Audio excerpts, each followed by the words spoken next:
કાલે એટલે 30મી મે તુરખેડા ગામમાં એક કંપની જે સર્વે કરવા આવી હતી, આ એ જ કંપની છે જેમાં બીજેપીના જે ઠગ મંત્રી, ઠગ એમએલએસ અને એક્સ એમપીઝ ઠગ જે આવીને અહીંયા જનતાને આડીને કહેતા હતા કે અહીંયા કોઈ પ્રોજેક્ટ આવવાનું નથી, અહીંયા કોઈ વિસ્થાપિત થવાનું નથી, પણ હકીકત તમારા સામે છે. સરકાર જાતે આ કંપનીઓને કાલે સર્વે માટે મોકલ્યું, એનું વિડીયો પણ તમને જાહેર કર્યું, એના કાગળો પણ તમને જાહેર કર્યું. તો હું જનતાને કહેવા માંગુ છું, યાદ છે અમે કહેતા હતા કે झूठ બોલે કૌવા કાટે, અને આ ઠગ મંત્રીઓ આવીને તમને જે વાદો કરેલો એ બધું ખોટું નીકળ્યું.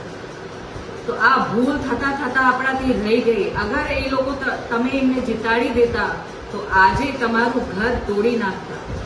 પણ તમે અમને સહકાર આપ્યું, અમને મોકો આપ્યું, અને પાછું તો પણ આ હિંમત કરીને સરકાર હવે તેમની ખીચ કાઢવા માટે એમના કંપનીઓને સર્વે માટે મોકલે છે, ખાણ ખનીજ માટે મોકલે છે, હાઇડ્રો પ્રોજેક્ટ માટે મોકલે છે.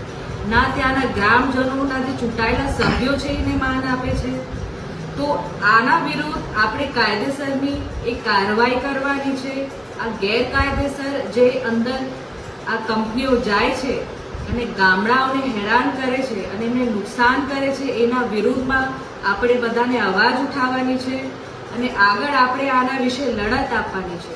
તો તુરખેડા, ધારસીમેલ અને આખું વિસ્તાર આ સરકાર પાછું લપેટેમાં લેવાની છે, ગામડાઓને વિસ્થાપિત કરવાની છે અને પ્રોજેક્ટ એ અમલ કરવાની ચાલુ કરી દીધું છે.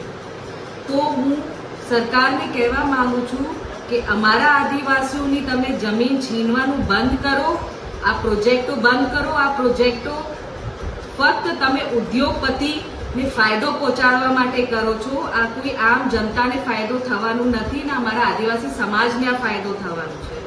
તો તમે હમણાં જાગી જાઓ, ચેતી જાઓ, ને તો આ પરિણામ જે તમને મળ્યું છે આનાથી પણ ખરાબ પરિણામ આ બીજેપી સરકારને આવતી ટર્મમાં મળવાનું છે.